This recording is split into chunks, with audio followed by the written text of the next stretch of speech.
Você que já está com a sua Bíblia aberta, vou ler novamente o que nós lemos, Êxodo capítulo 33, verso 4. Ouvindo o povo essas más notícias, pôs-se a prantear, a chorar. Pranteio, choro, aqui é aquele choro do desespero mesmo. E nenhum deles do povo, vestiu os seus enfeites. E aqui eu coloco por conta. Por quê? Por que que o povo teve essa reação? O que está acontecendo aqui neste momento para esse comportamento? Antes de nós falarmos do povo e nos prender a esse momento, nós precisamos voltar alguns capítulos, olhar para Moisés sendo chamado por Deus no capítulo 3 deste mesmo livro, para ir do Egito e ser o libertador do povo hebreu. E ele cumpre esta missão. Arão cumpre essa visão e vai com ele, entra no Egito e sai ali com aquele povo pegando o deserto.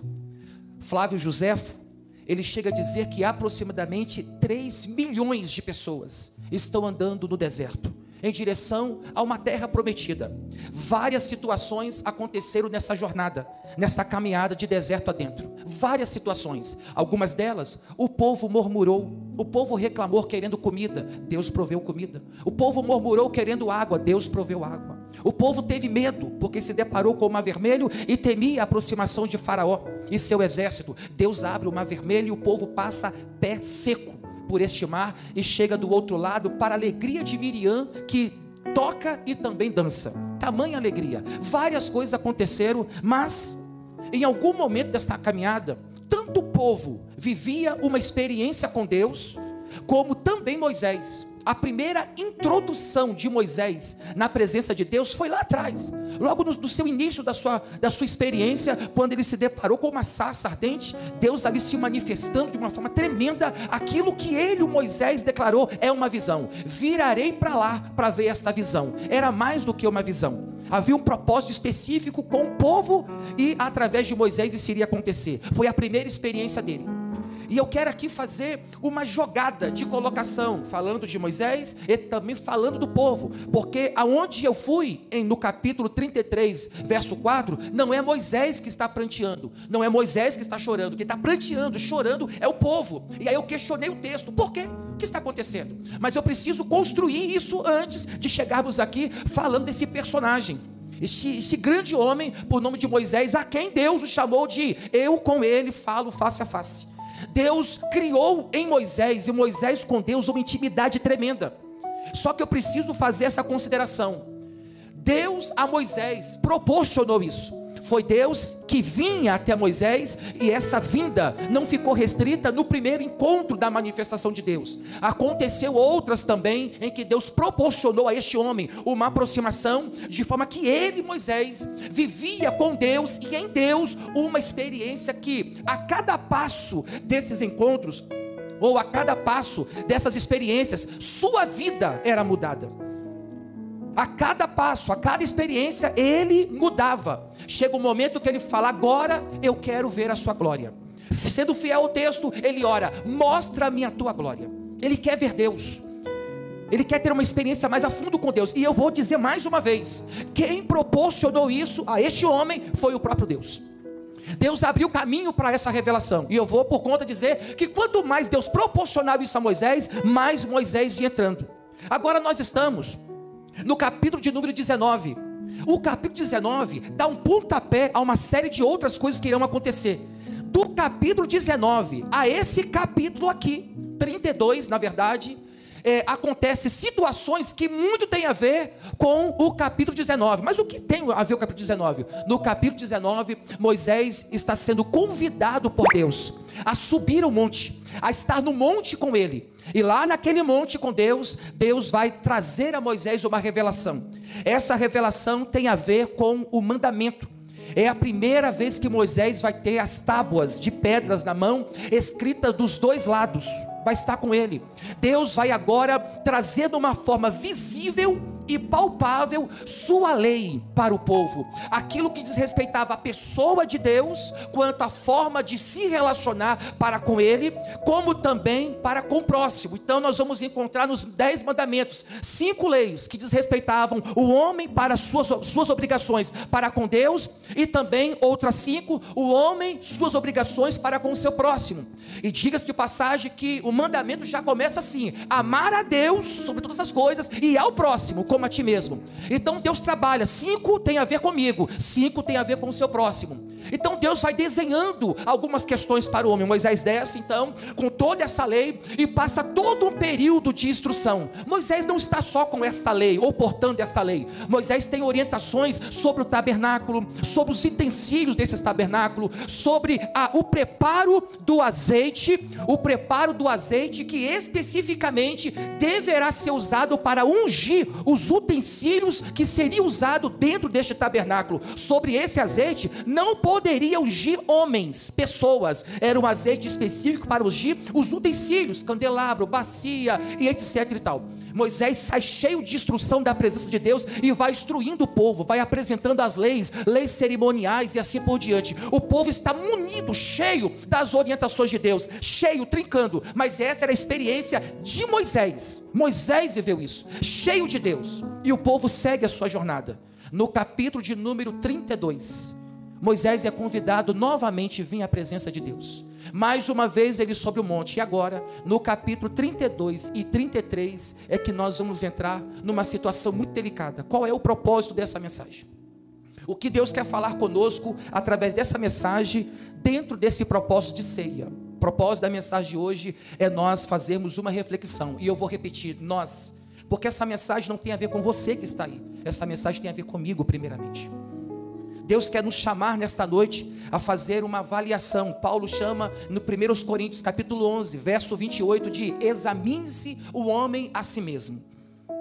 Então vamos fazer uma autoanálise da nossa vida, não tão somente para fazermos um peso, se estamos ou não com condição de cear. Não é esse autoanálise. Na verdade, se você faz esse autoanálise de si, contando com uma avaliação sua sobre você mesmo, em si já não tem nenhuma valia. Quando você usa os seus critérios e faz uma autoavaliação de você mesmo, esse autojulgamento não tem valor. Pastor Marcos, então peraí, qual é o parâmetro para que eu possa fazer uma avaliação sobre a minha vida em que por Deus será aceito? Quando eu avalio a minha vida através da sua palavra. O meu juízo sobre mim não tem valor. Agora, quando eu avalio a minha vida, tendo a palavra de Deus como espelho, refletindo a mim mesmo, a Bíblia, através da palavra, vai ser revelado meu estado comportamental de pessoa. Se eu estou realmente refletindo Jesus, se os meus comportamentos condiz com o comportamento de um homem de Deus, de uma mulher de Deus, de um servo de Deus, se aquilo que eu verbalizo ser tem a ver mesmo com a minha prática diária de vida. Que tipo de cristão eu tenho sido nessa sociedade atual? Mas não segundo aquilo que eu acho, ou o melhor pregador da internet, o que é mais curtido, não, segundo esta palavra. Como esta palavra revela esse perfil de cristão ou de servo de Deus? Então essa avaliação tem que ser através dela e por ela, e não eu fazer um auto juízo de mim mesmo. Não serve. Então Moisés é esse homem cheio da experiência com Deus, e ele está passando 40 dias e noite no alto deste monte, envolvido numa glória, numa presença. Isso não é novo para Moisés, ele já tinha vivido isso antes, ele está envolvido lá. Então Deus manda Moisés descer. Moisés desce, e numa certa altura desse monte ele encontra com Josué, e Josué fala para Moisés: há festa no arraial, o povo está festivo, o povo está feliz. E Moisés fala para Josué: não é festa de júbilo, não é isso não. E eles continuam a descer. Quando Moisés e Josué alcançam o arraial, no meio do arraial tem um bezerro de ouro. No meio do arraial, sobre esse bezerro de ouro, o próprio Arão, depois de tê-lo confeccionado, virou para o povo que o pressionava, disse: eis aí o Deus que livrou vocês do Egito. E o povo dançava e vibrava em torno daquele bezerro de ouro. Pastor Marcos, o que isso tem a ver com a igreja? Lembra que a nossa missão, enquanto esta palavra é lida, falada, é nós fazermos um autoexame de nós mesmos, mas deixar que ela vai penetrando aí e aqui, dizendo em qual área da minha vida, das nossas vidas, Deus precisa alcançar e tratar. Esse é o propósito. Deixar que a palavra chegue aí. Assim como eu fui confrontado a debruçar sobre esse texto, é o desejo de Deus também chegar aí até você. Moisés se depara com essa cena, e ele não tem outra reação a não ser ficar indignado. Mas o contexto do que Moisés está vendo é que tem a ver com o que nós lemos no capítulo 33, verso 4. O povo está pranteando, o povo está chorando, mas não só isso, porque tem uma vírgula, e esta vírgula separa um outro comportamento. O primeiro é chorar, é prantear, vírgula. O segundo comportamento é não vestir os seus pendentes. Eles não querem estar vestido e usar pendentes, argolas, brincos, colares. Era e é ainda uma questão cultural de Israel. Era símbolo de beleza, principalmente em atos festivos. Está bem adornada, no caso das mulheres, bem adornada, bem bonita, com uma aparência que chama a atenção. Era e é ainda um costume. Só que quando o povo chega a Arão, reclamando que Moisés estava demorando e possivelmente estava morto, levante para nós um Deus que siga conosco. Não foi, e aqui nós estamos no ponto X da questão. Não saiu do povo a sugestão do que fazer. Não foi o povo que deu uma luz, uma dica para Arão. Foi Arão que levantou uma palavra ao povo dizendo: traz todos os pendentes de vocês aí. O que vocês tiverem de pendentes, de ouro, vocês trazem. E o povo fez isso. Trouxe todos os pendentes e colocou, depositou aos pés de Arão, que fundiu, derretendo este ouro, e produziu então o bezerro. A origem da ideia, da referência à ideia do bezerro, é um outro contexto de mensagem, porque seria uma outra questão a considerar. Qual foi a referência? Da onde Arão tirou essa referência? Poderia Arão, irmãos, nessa altura aqui do capítulo 33, o povo já tinha recebido leis, toda a orientação sobre tabernáculo e utensílios internos e as questões externas alusivas ao tabernáculo. O povo estava instruído, inclusive sobre o modelo de culto a Deus. Estão super instruídos. A questão dos querubins, da profissão de bordador, já aparece aqui, na altura do capítulo 20 ao 31. O bordador, que seria a pessoa que iria bordar o tecido que iria cobrir esse tabernáculo. Até aqui aparece. O oleiro, ou melhor, o fundive, está tudo aqui, esses profissionais. O orives, melhor dizendo. No entanto, da onde Arão tira essa referência de um bezerro? Poderia ele ter tirado uma referência, por exemplo, do querubim, porque nessa altura aqui, a arca já é uma questão de instrução. Então, peraí, vou derreter aqui, nós vamos produzir. Não. Um bezerro. Todos os pendentes foram derretidos, ele forma aquele bezerro ali, e o povo passa a cultuar. Automaticamente, quando o povo se conecta à adoração a esse bezerro, produto da obra de Arão, eles desligam a conexão espiritual com Deus do povo e de Moisés, que estava lá no alto do monte. Vou repetir. Olha para mim.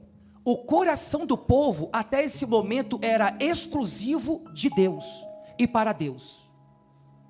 Quando eles escolhem adorar o bezerro, automaticamente o coração deles, que outrora estava voltado para Deus, se volta para o bezerro, se desconectando. Onde você tem direcionado o teu coração? Vou melhorar. O que de você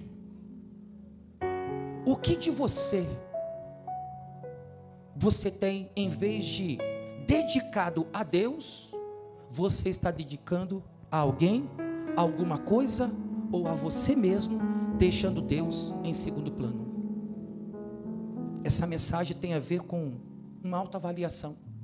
E agora, enquanto eu prego, eu não sou o pastor. Eu sou o Marcos, o servo de Deus, falando para Maria, para Paulo. Não é mais o cooperador Lúcio, é o Lúcio. Não é mais diácono Renato, é Renato. Não é mais presbítero Ricardo, é Ricardo.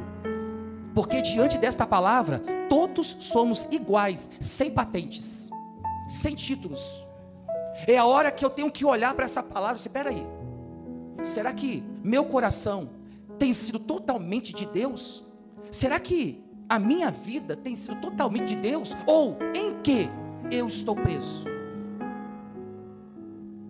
Em que eu estou preso? Em que a minha vida está presa? Que ainda não se inclinou totalmente para Deus. É isso que nós precisamos considerar antes de participar da ceia, antes do término deste culto. Precisamos considerar isso. Moisés, então, libera uma palavra. Quem é por nós, vem para o lado de cá. Diz que toda a tribo de Levi se direcionou e esteve do lado de Moisés.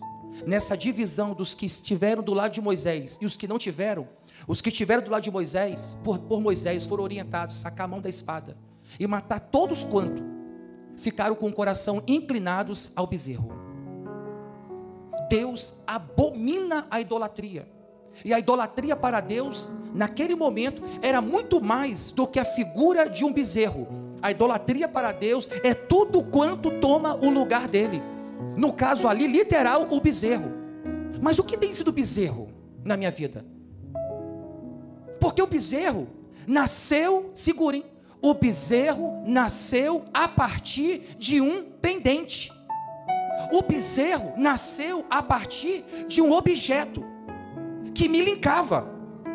Então, quando eu olhava para o bezerro, tem algo meu nele.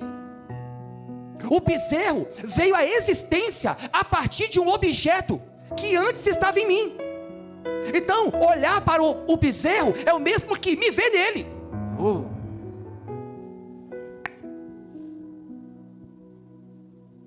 Eu te convido em nome de Jesus, permita que o Espírito Santo te leve em alguma possível área da sua vida, o que da minha parte está produzindo, gerando algo de idolatria, algo de entristecimento ao coração de Deus.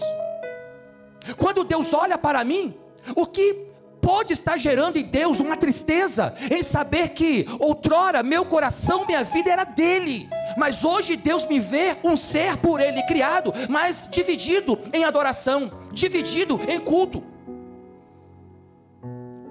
Então Moisés desce para Arão, ou para Josué, o povo está em festa, mas Moisés sabia que aquela festa, aquela alegria não era dedicada a Deus, e sim a um bezerro. E aqui eu aplico: nem toda alegria que alguém está produzindo diz respeito a Deus. É festa, sorrisão, está feliz da vida, está bocando, mas tem a ver com a alegria do egocêntrico da pessoa, tem a ver com algo da minha satisfação.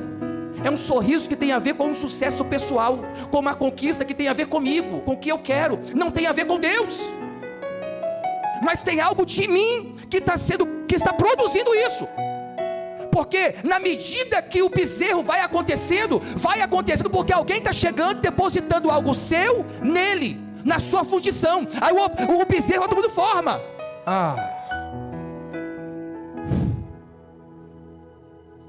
De repente, e eu quero acreditar nisso, que Deus, através desta palavra, queira impedir, queira neutralizar uma possível ação de alguém, em que esta ação, essas atitudes, esses caminhos estão produzindo, ou está para dar a existência a um objeto, a um ser de culto dentro de você.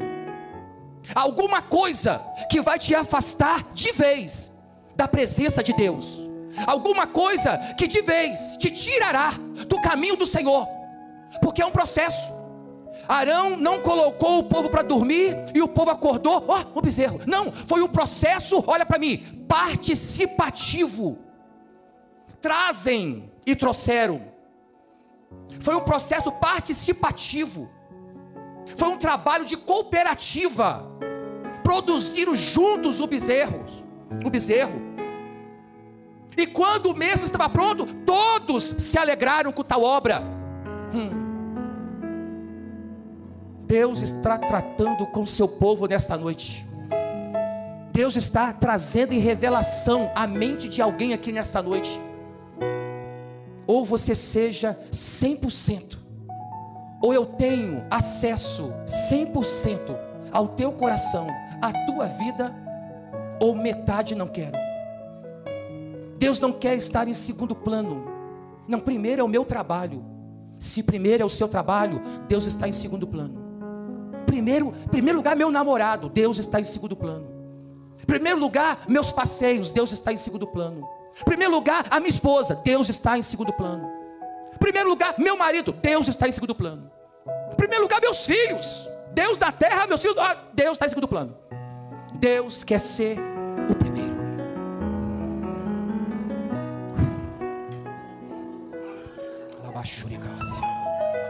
Oh, Deus, pastor Marcos, por que o negócio não vira? Porque Deus não é primeiro. Porque o negócio não acontece? Porque Deus não é o primeiro.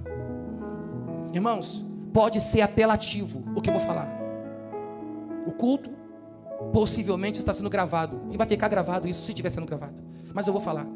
Deus está saturado dessas reuniões em que tem a ver com o homem, tem a ver com a performance humana.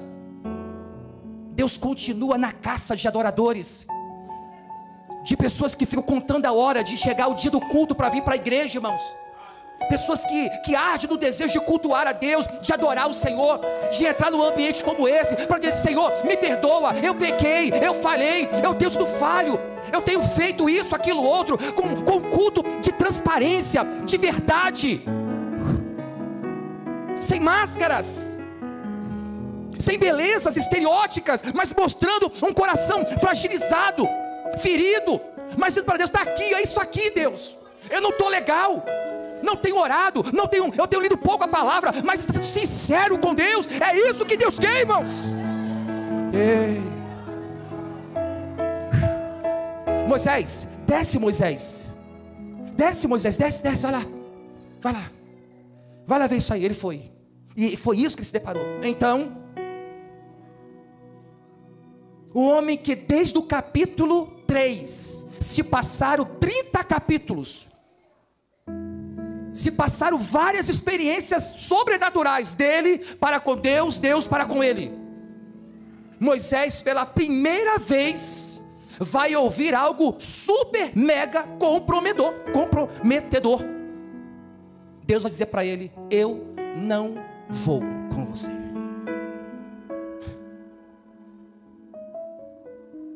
Mas peraí, eu mandei derreter todo o bezerro, misturei com água, e pior, coloquei o povo rebelde para beber essa água ainda, do ouro derretido, para punir eles. Eu não vou. Aí Moisés entra em aflição. Mas as nações vão dizer o quê? Em tomar conhecimento que o Senhor que veio de lá para cá conosco, vão murmurar, vão expor o Senhor, dizendo: tirou de lá para cá para vocês perecerem no deserto. Enfim, Moisés aí entra em aflição. Sabe por quê, irmãos? Segura. Porque se para o povo houve um descaso com a presença de Deus, se para o povo não houve uma leitura fiel do que é Deus, do que representa Deus, Moisés todavia sabia o significado de ter e de manter a presença de Deus. Sabe o que eu vejo de Moisés?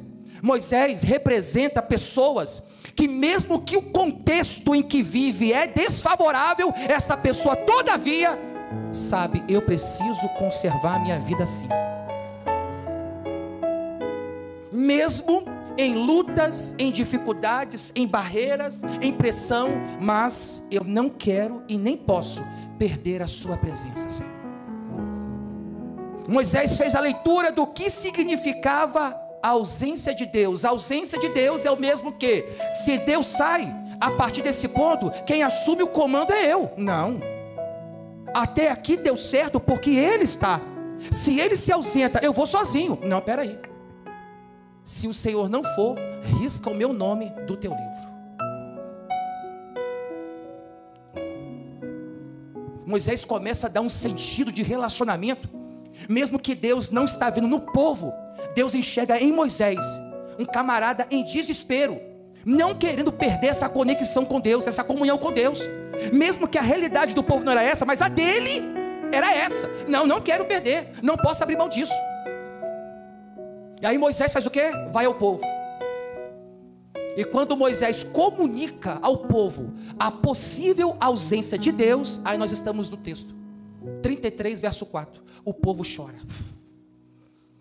O povo vai prantear. O povo vai ficar em desespero. Moisés era o cara, Arão, Josué, mas Deus nós não podemos. Aí o povo cai a ficha, a besteira que fizeram, e eles choram, eles pranteiam, no comportamento de reconhecimento e de externar o arrependimento pelo que fizeram. Vamos prantear. Por que a metade do verso seguinte tem a ver com não se vestiram com os seus pendentes? Segura, pelo amor de Deus, e pega isso daí. O povo pranteou, e diz o texto que eles não se vestiram com seus pendentes, porque o povo quis mostrar para Deus: nós não estamos só chorando, nós estamos reconhecendo que os nossos pendentes produziram o bezerro. Ou seja, nós reconhecemos qual área da nossa vida produziu a idolatria. Nós reconhecemos qual área da nossa vida produziu o pecado. Nós sabemos qual área da nossa vida gerou o erro. Nós sabemos qual área da nossa vida que trouxe a possível afastamento do Senhor. Não, nós não vamos vestir nada. Deus está falando ao coração de alguém. O que? Talvez não é o pendente, no caso do povo, mas o que? O que pode estar te afastando da presença? Qual é a área, ou qual é aquilo que possivelmente está te mantendo afastado, ou quer te afastar? O que está colaborando, enfermando algo na tua vida, para que você desanime, esfrie e se afaste? Esse é o momento que você precisa deixar que o Espírito Santo traga em sua mente, porque aí é uma revelação pessoal, Lúcio. Não é o pastor descendo daqui para dizer para alguém, não. É você e o Espírito Santo. É você na sua comunhão com Deus. Irmãos, vamos lá. Pendente. Está muito vago isso aqui.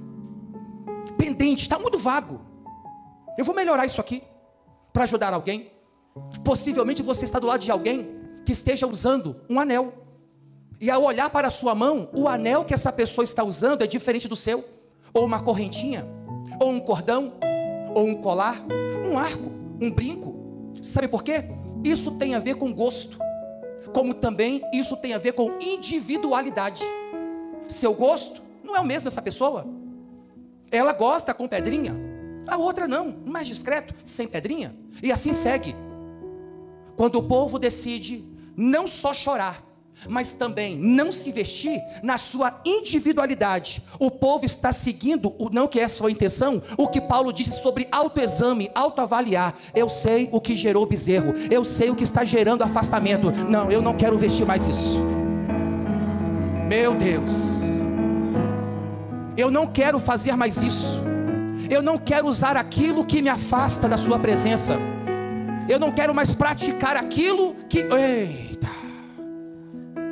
O povo está manifestando em comportamento a Deus o arrependimento e se reposturando diante dele. Por isso que o verso 33, o capítulo 33, verso 4, é dividido em duas partes. O povo está pranteando, mas se só pranteasse, se só chorasse, estaria pegado os pendentes.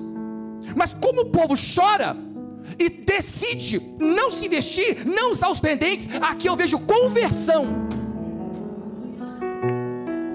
Aqui eu vejo um abrir mão daquilo que eu gosto.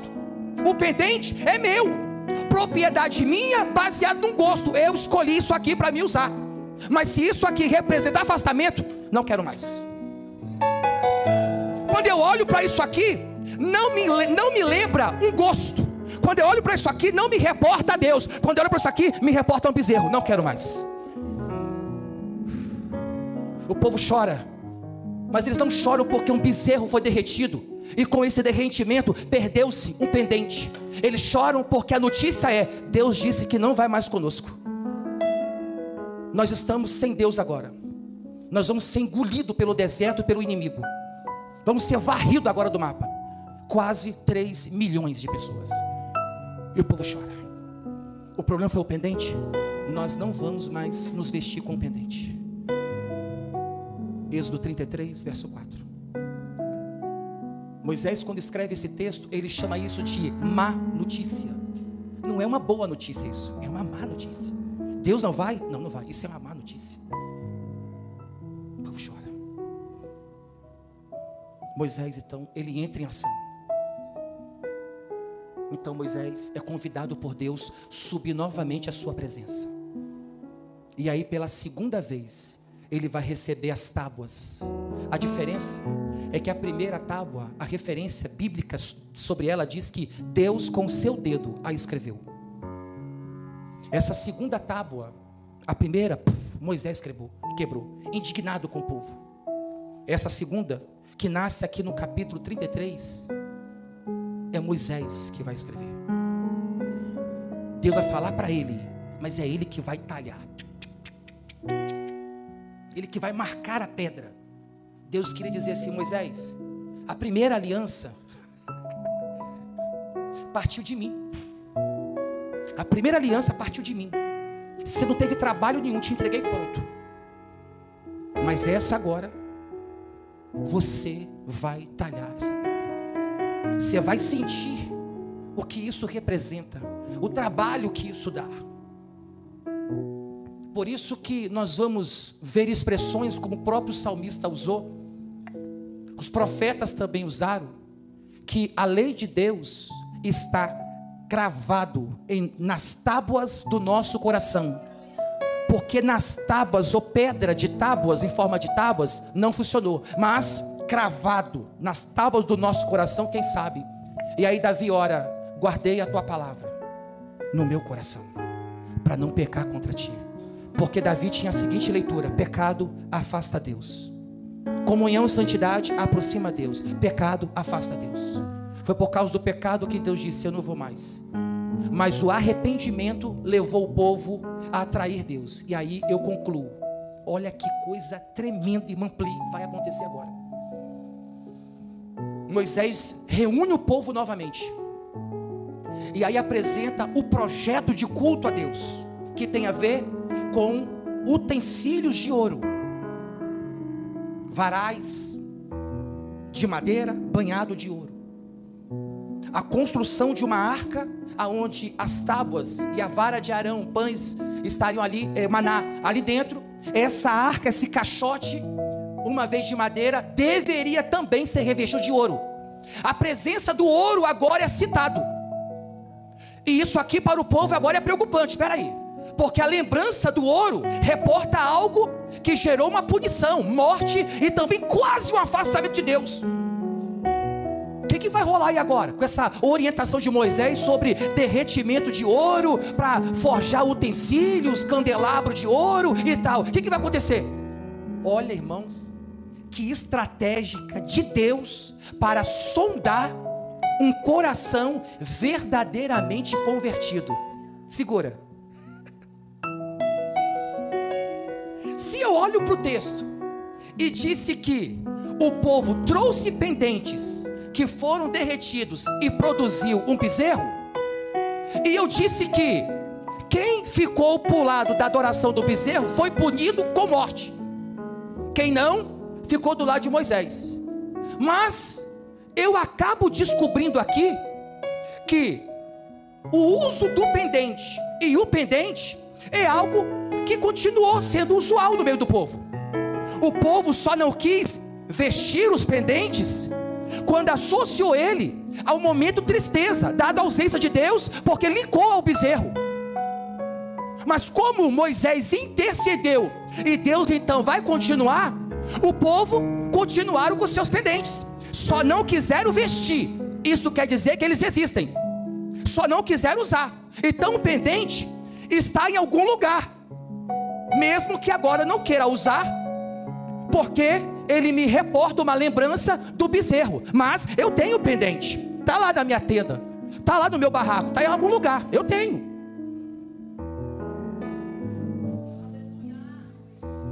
Então Deus fala com Moisés. Moisés fala com o povo. Moisés, pede o povo para trazer todos.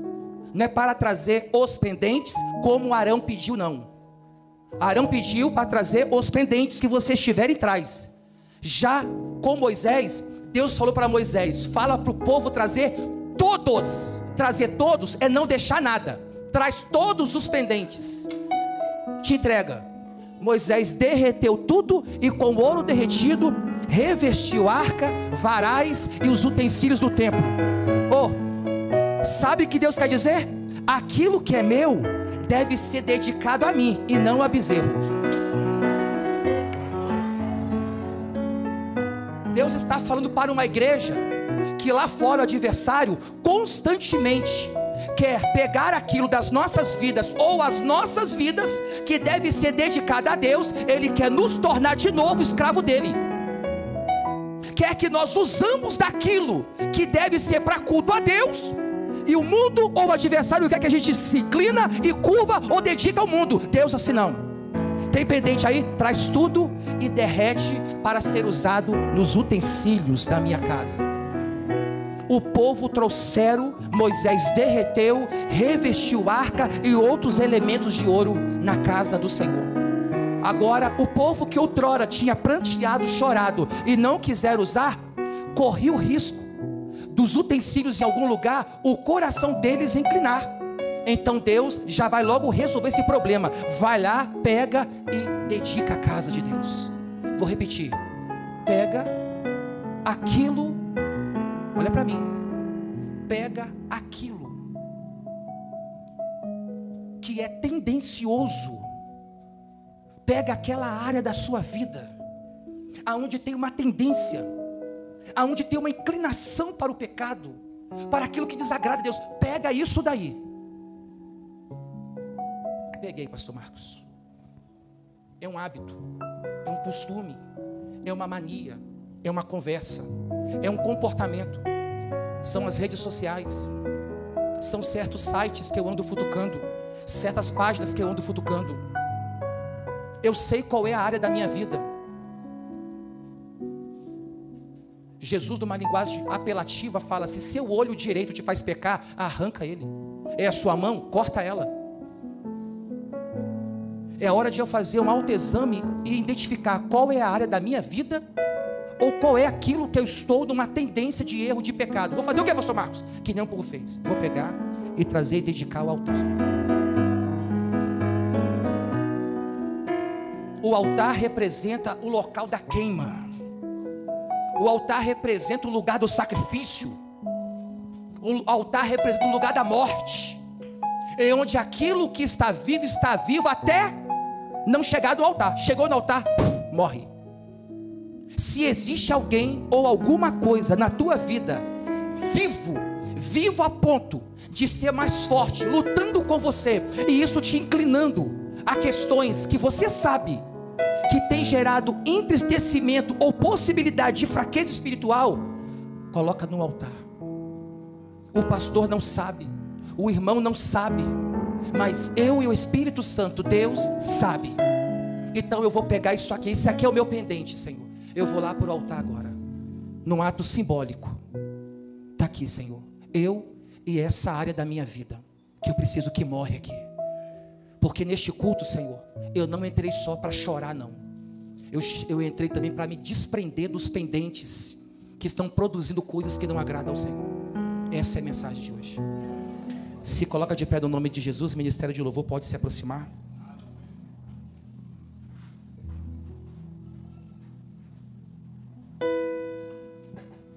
Existem coisas que Deus não vai liberar, irmãos, porque Deus não pode liberar algo sobre a vida de alguém, ou sobre o local geográfico de alguém, em que nesse local tem algo que Deus não aprova. Isso é bíblico? Isso é bíblico. Deus não pôde liberar o povo para uma conquista, e o povo foi e perdeu a batalha. Josué ficou desesperado. Josué não sabia que tinha um anátema, algo amaldiçoado no arraial. Fazer o quê? Tira. Quando tirou, veio vitória depois. E a mensagem é essa. O quê? O quê? Qual é o utensílio? O que representa a sua necessidade pessoal de chegar desse altar e dizer, está aqui, Senhor. É essa área aqui, ó. É isso aqui da minha vida. Que eu preciso de cura, de libertação, de mudança, é isso aqui. Enquanto o ministério de louvor estiver adorando, você tem a liberdade de sair do seu lugar, vir aqui à frente. Fazer o que aí na frente? Isso aqui é altar. Vim aqui na frente, não como um super-homem, uma super-mulher, mas como um homem e uma mulher que são verdadeiros, que vieram apresentar a Deus um culto verdadeiro. E sabe, porque o Espírito Santo já disse, é isso aqui, é isso aqui. É isso aqui, eu quero tocar, eu quero queimar, eu quero libertar você, essa área aqui. Não faça isso, sem antes, você que vai, sem antes participar da ceia.